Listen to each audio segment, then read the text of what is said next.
Hello, Piper Crew.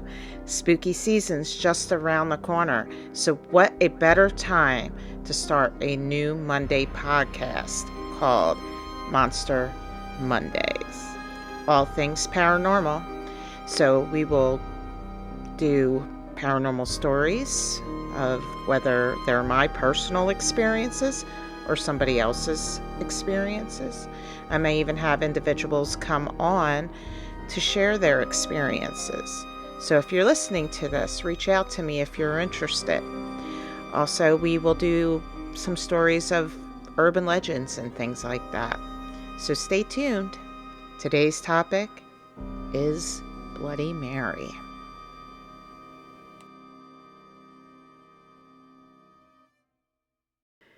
You may remember as a child, that mirror ritual that kids would do in regards to Bloody Mary.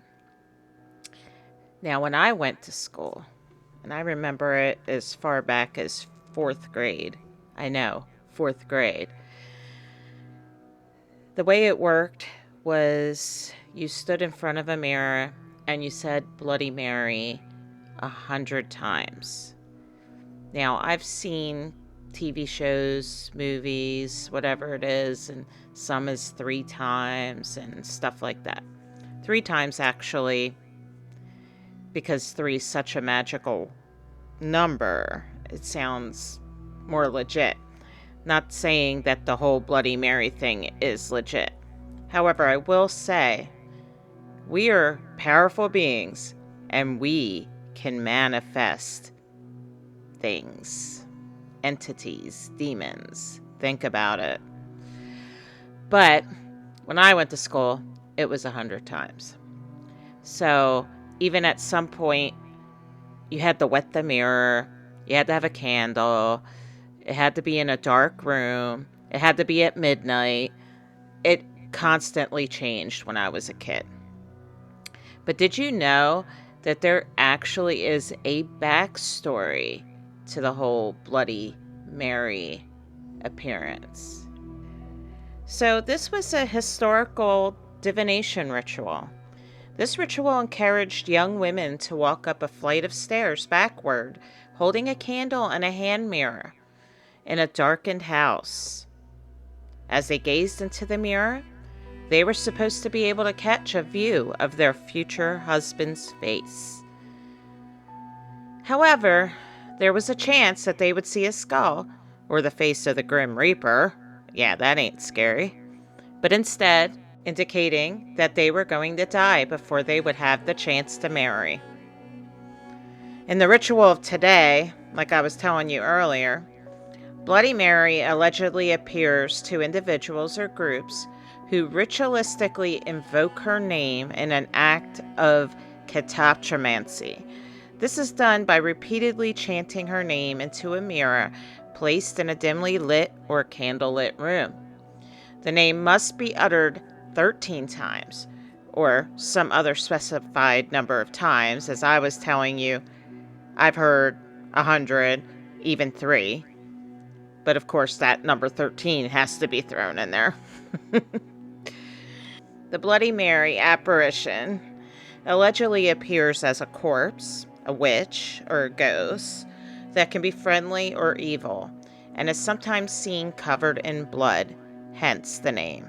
Now, I just want to throw in there, I was too scared to do it when I was a kid. We talked about it all the time. Talked a big game.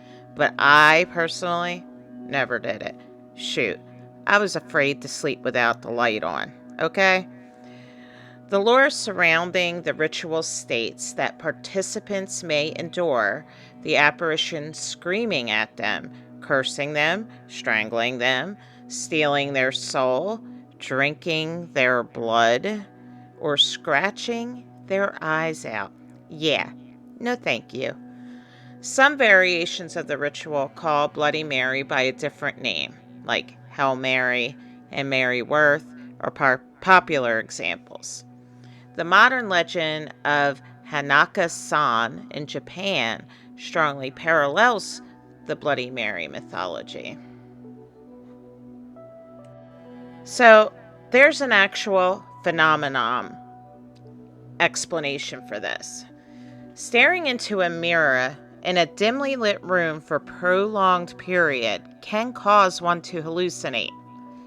Facial features may appear to melt, distort, disappear, and rotate, while other hallucinatory elements such as animal or strange faces may appear. This phenomenon is also referred to as the strange face illusion.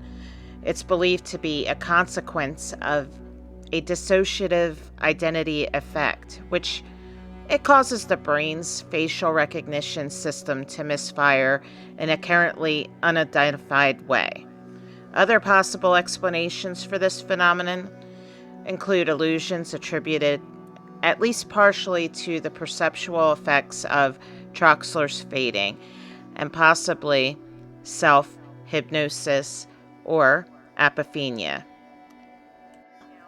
Troxler's fading, also called Troxler's fading or the Troxler effect, is an optical illusion affecting visual perception.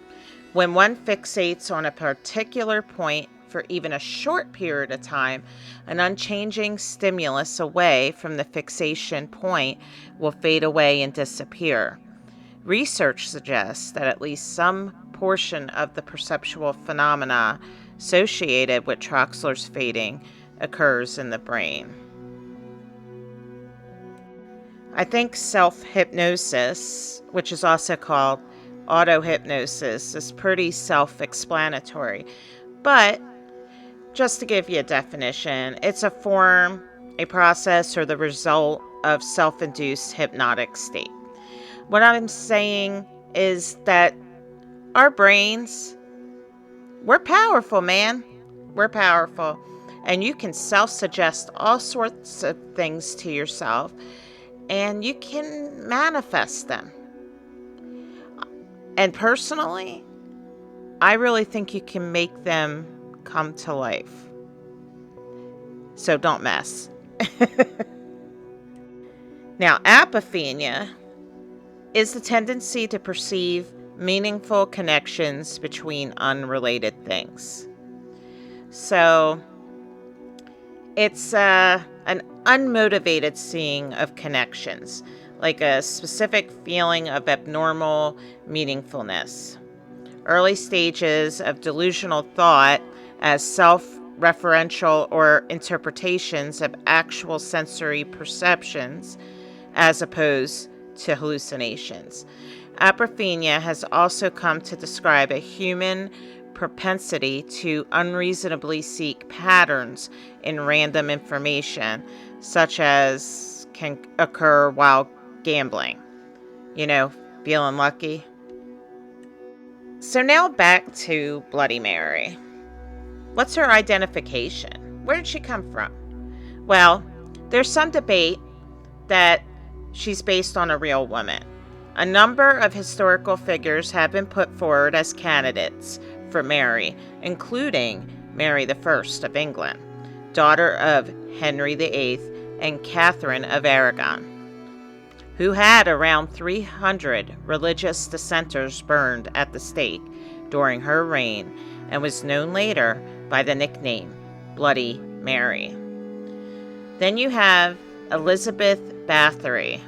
Now, if you haven't heard of her, I think that's another podcast we should do. A 17th century Hungarian countess who allegedly tortured and killed around 650 girls and women and then bathed in their blood, and was accused of vampirism. Well, geez, I think there's some elite groups that could be accused of that and have been accused of that. But that's a whole other podcast. And Mary Worth, who has been identified as either a woman who killed slaves escaping the American South via the Underground Railroad, or a woman that was burned at the stake during the witch trials in the early modern period. So what are your thoughts on this topic? If you stood in front of a mirror and said Bloody Mary, whether it's 3 times, 13 times, 100 times, do you think she will appear? Do you think that if you do see something, it could be all in your head? Or do you think that you are so powerful that you could manifest something as dark and evil and scary, such as Bloody Mary? So that's it for today's podcast. Be sure to look out for the next Monster Monday podcast coming to you next week. And this Wednesday, I should be doing Weird News Wednesday, so be looking out for that. If you haven't already, hit that like button, hit the subscribe button, and the little bell so that way you're notified of new videos.